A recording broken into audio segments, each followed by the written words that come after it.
Hello and welcome to the Whoniverse. It's taken almost every second in eternity, but we are here. It's time for me to continue my Who is the Doctor series. It's time to find out who is the Fifth Doctor. Now firstly, if you haven't watched the Who is the Doctor series on my channel before, then there will be a link to the playlist in the description. These videos are where I give a detailed description of each incarnation's personality and identity, as well as a brief history or timeline of key events over the life of that incarnation. So let's start. The Fifth Doctor was first seen on screen at the end of the serial titled Logopolis, which aired on the 21st of March 1981.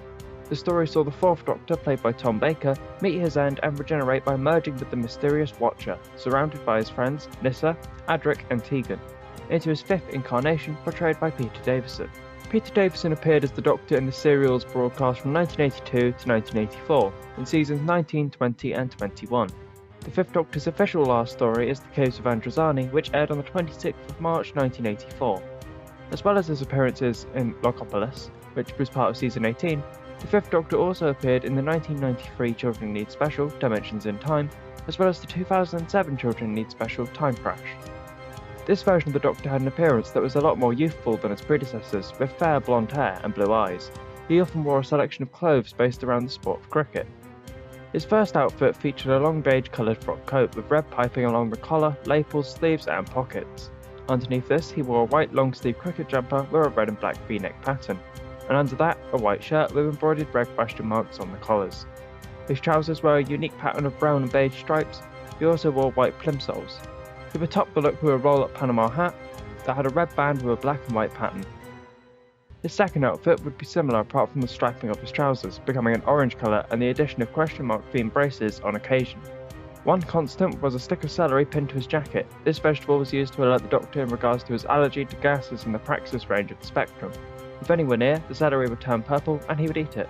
The Doctor's personality, like every incarnation, is different to the last. For instance, this Doctor was most open and vulnerable of all the Doctors so far, coming across as naive and inexperienced, acting like a child excited to see new worlds and foreign places. He wasn't selfish and reacted to situations rather than starting them, with his humanity making him indecisive under pressure. But he would use dissembling and deceit in order to avert a crisis or defeat an adversary. His young appearance was reflected in the youthfulness of his companions, whom he treated like friends rather than colleagues or subordinates, with their pain and sorrow affecting him deeply and their safety his top priority. He possessed a great need to do what was right, even if it meant his own sacrifice, and was often willing to give his enemies a second chance. However, he wasn't innocent in his actions all the time, as he gunned down enemies when he deemed it necessary. However, often showed remorse afterwards and tried to remain a pacifist as much as possible. This Doctor was simply, just very nice, kind in his actions, and attempting to make the lives of his friends more exciting while joking alongside them from time to time.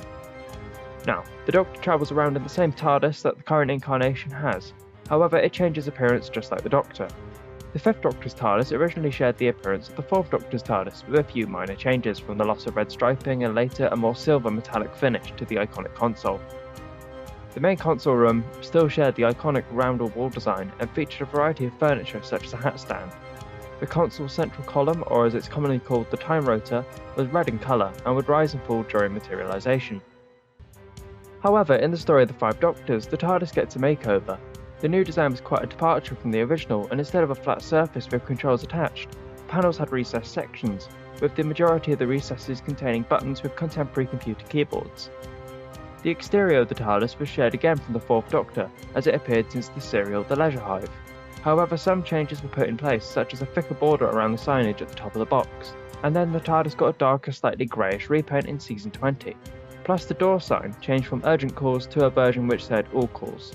Now, travelling with the Doctor in his fifth incarnation, we have Adric, Nyssa, Tegan Javanka, Vizsla Turlough, Chameleon, and Perry Brown. So, now that we know what the Doctor was like, how he dressed, and who his friends were, and how he liked to travel, let's look at some key events from the Fifth Doctor's time in the TARDIS. Spoilers ahead. After being severely injured from falling off the Pharos Project radio telescope, the Fourth Doctor merged with the Watcher and regenerated into his fifth incarnation. The regeneration proved to be a difficult one, nearly failing. His companions took him to the Zero Room to stabilise him.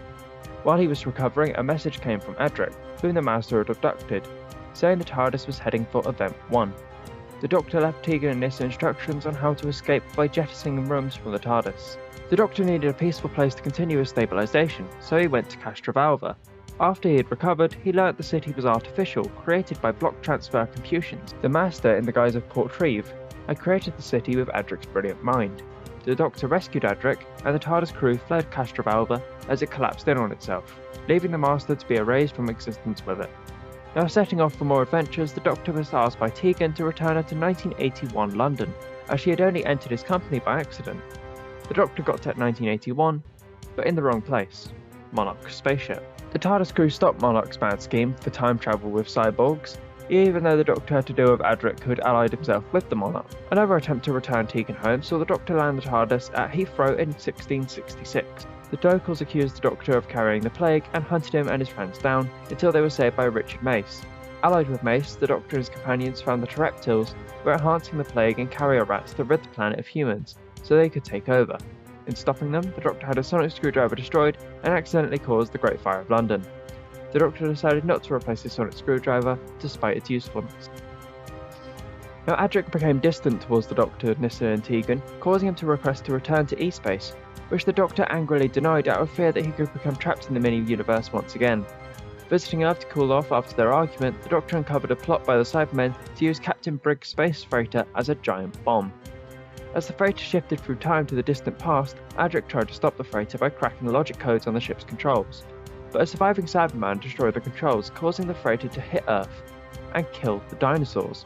Trapped on the freighter, Adric died. Nyssa and Tegan were devastated, and the heartbroken Doctor was haunted by the fact that he couldn't use his ability as a time traveller to save him, as Adric's death was now fixed in Earth's history.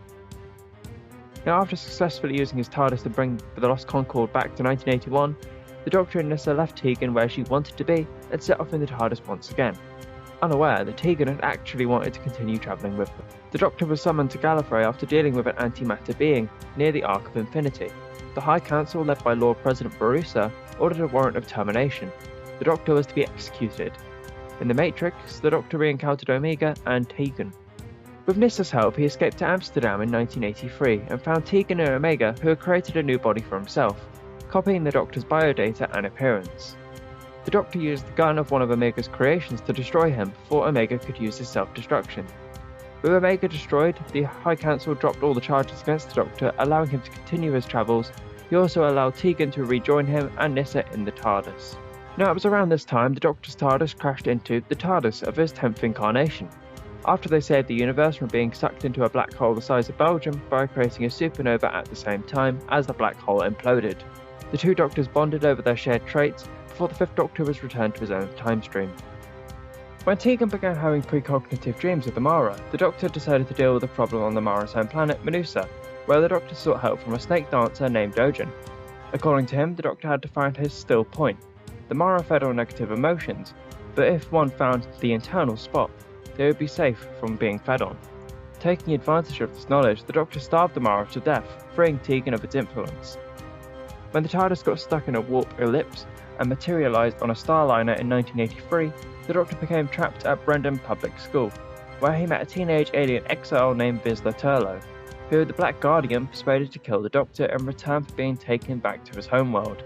He also reunited with the Brigadier, who had forgotten their adventures at UNIT and was now a teacher at Brendan's school. The Doctor found a transmat capsule was responsible for the entrap on Earth. It exploded, sending the TARDIS containing Nyssa and Tegan to 1977. After jogging the Brigadier's memory, he and the Doctor went to the spaceship where the Brigadier from 1977 also was. Mordrin, one of the 9 aliens who abused Time Lord technology to become immortal, now wished to die, and at first it seemed the Doctor would have to sacrifice his remaining regenerations to power a machine to save his companions and kill Mordrin. Due to the Black Guardian's manipulation of Turlough, the Brigadiers met, and the resulting effect gave the younger Brigadier amnesia and provided power for the machine. The Doctor returned to the Brigadiers to their proper times and welcomed Turlough on board, unaware that his latest companion was his assassin. Now on the Black Guardian's command, Turlough sabotaged the TARDIS and the ship locked onto a spaceship carrying victims of Lazar's disease to Terminus. Terminus had originally caused the Big Bang and was about to reverse it, destroying the universe. The Doctor charmed the Garm, who prevented the engines from blowing up. Nyssa decided to stay on Terminus to help perfect a cure for Lazarus disease. The only cure for it lacked stability, which was needed to ensure those treated would live, which upset the Doctor, who was left to travel on with Tegan and Turlough. While fixing Turlo's sabotage, the Doctor encountered the White Guardian and was ordered to visit an Edwardian yacht-like spaceship piloted by the Eternals in a race for enlightenment. One Eternal, Rack, sought the prize to end her boredom and used the Black Guardian's power to destroy other ships. After the Doctor and Turlo won the race, both Guardians offered them the prize. Realising Turlo was in league with his old enemy, the Doctor offered him the prize to test his virtue, though the Black Guardian tempted him with anything he wanted in exchange for the Doctor's life. Turlo rejected the offer, making the Black Guardian vanish. Although Turlo had been betraying him, the Doctor allowed him to remain on board the TARDIS. The TARDIS then arrived on 13th century Earth, where the Doctor defeated the Master in a jousting match, but failed to prevent him from escaping in the TARDIS, after his plan was foiled. During this encounter, the Doctor met Chameleon, an android. The Master acquired him after being stranded by the Doctor in their previous encounter. The Doctor allowed Chameleon to live in his TARDIS with him and his other two companions. The Doctor then took Tegan and Turlo to the Eye of Orion for a rest. However, all four of the Doctor's previous lives were being taken out of his time stream, and he began to fade away. Having his TARDIS forced to the Death Zone on Gallifrey, the Doctor stabilised thanks to the presence of his first incarnation, along with his granddaughter Susan Foreman. After encountering the Master and Cybermen in Death Zone, the Doctor returned to Gallifrey, where he learnt President Barusa was trying to gain Rassilon's secret of immortality. He used the first, second and third Doctors and his companions to clear the way past traps, even hiring the Master to assist him. With the help of his previous incarnations, the Doctor tricked Barusa into falling for Rassilon's final trap. After this, he instructed Rassilon to return his past selves and companions to their original times. Though appointed Lord President after Barusa's downfall, the Doctor immediately decided to go on the run from his own people in a rickety old TARDIS. After receiving damage from Sentinel-6, the Doctor landed the TARDIS inside Seabase 4 in the year 2084. At a time where two power blocks were on the brink of nuclear war, 3 Silurians awoke a colony of Sea Devils from hibernation and intended to take over the base and trick humanity into waging nuclear war against itself by launching proton missiles into space as a final defensive action of the Silurians. Despite his attempts to convince them otherwise, the Doctor was forced to use hexachromite gas against the reptilian lifeforms to stop them, and while successfully performing the abort procedure for the missile launch, failed to save any humans inside the base. Travelling alone, the Doctor teamed up with all his other incarnations to save Gallifrey from destruction at the end of the last Great Time War. Then falling through a time corridor, the Doctor ran into the Daleks loyal to Davros at the London docks in 1984. The Doctor failed to stop them from attacking the prison ship that he placed Davros in years previously.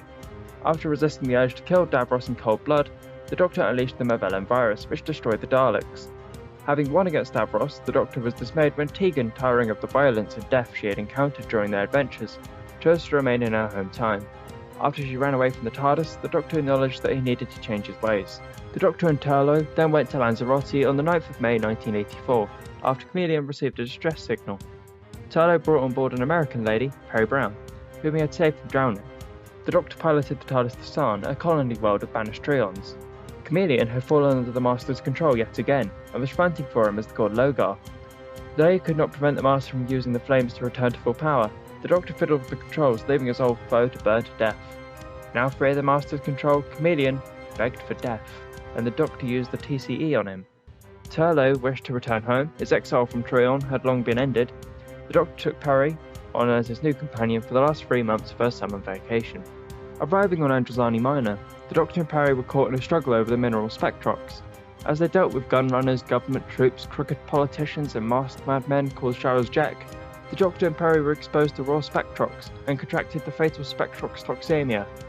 Through a perilous descent into the lower caves of the planet, the Doctor managed to get his hands on the milk of a queen bat, the only known cure for the poisoning, but he was only able to recover 1 dose. He then chose to give Perry the dose, saving her life at the cost of his own. Succumbing to the poisoning, the Doctor collapsed on the floor of the TARDIS, not entirely sure if he would regenerate, wondering aloud if he was failing to regenerate and commenting that the regenerative process felt different this time. A traumatic regeneration then takes place and we are introduced to the 6th Doctor played by Colin Baker, and according to the new version of the Time Lord, it seemed not a moment too soon. And that is a rough timeline depicting most of the 5th Doctor's televised adventures, and also wraps up this video. Hopefully I've finally answered the question you've been waiting for, and if not, then be sure to leave any remaining questions in the comments below and I will try to get back to you. Thank you very much for watching this video, and eventually, who is the 6th Doctor? I promise. With that said, I hope you enjoyed the video. Leave a like if you did, comment below your favourite 5th Doctor moments and stories, and I'll see you in the next video. Bye bye.